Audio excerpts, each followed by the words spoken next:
A depressão pós-parto, algumas vezes, pode ser identificada durante o período gestacional. E quem faz esse diagnóstico é o ginecologista obstetra.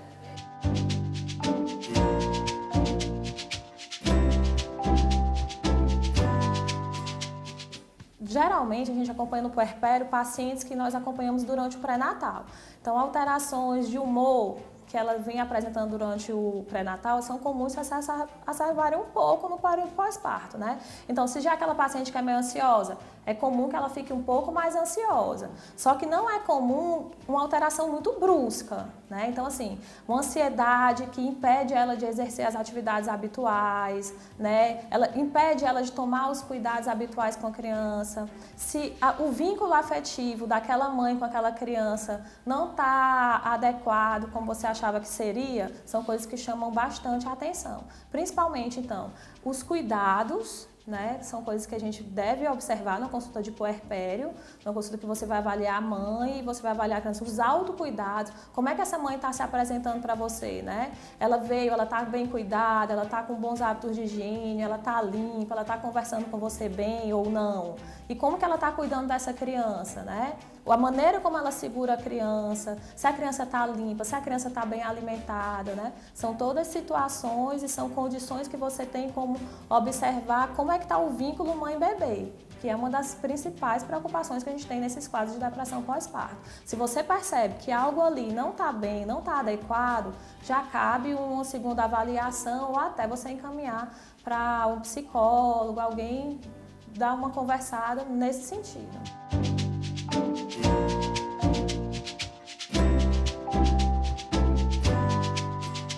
Avaliando a gravidade daquelas intercorrências. Então, a gente sabe que no período puerperal, por exemplo, a gente tem determinados hormônios que vão subir muito, né? A dose da prolactina, por exemplo. E essas alterações hormonais, elas podem sim estar associadas com transtornos do humor, né? Então, elas podem estar associadas com uma labilidade emocional maior, um choro fácil. Só que você tem que observar qual é a magnitude daquilo na vida daquela paciente. Né? Então, é diferente, é normal até que uma paciente que nunca teve filhos, por exemplo, e agora está vivenciando a maternidade pela primeira vez, ela se sinta ansiosa, ela se sinta meio deprimida, ela chore, ela tem alterações do sono. Mas a gente tem que prestar atenção na magnitude que aquilo ali está interferindo na vida dela, né? Então, não é uma questão de uma ansiedade em relação a não saber exercer bem esse novo papel que eu adquiri, que é um papel de mãe.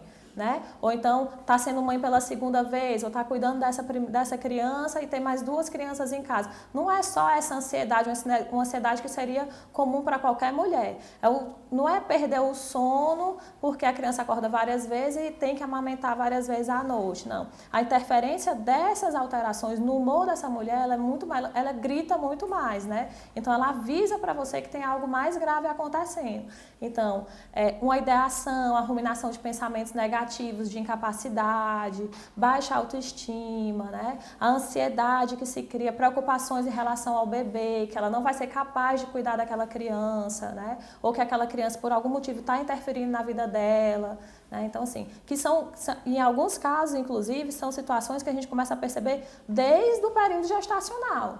Né? Então, assim, nessa redefinição de papéis, se você percebe que essa ansiedade ela é maior e essa preocupação, ou às vezes até episódios depressivos, de choro, labilidade emocional que a paciente possa ter, é muito maior do que o usual, nas suas outras pacientes que você acompanha no pré-natal, vale a pena você pedir uma avaliação de um psiquiatra que trabalhe com você, de uma psicóloga que trabalhe com você, para que eles possam, né, que eles munidos de mais repertório para poder avaliar essas alterações emocionais, eles possam diagnosticar que seja algo que seja do comportamento daquele momento ou que realmente é algo que vai evoluir para uma depressão, que pode evoluir para uma depressão pós-parto ou alguma complicação pior.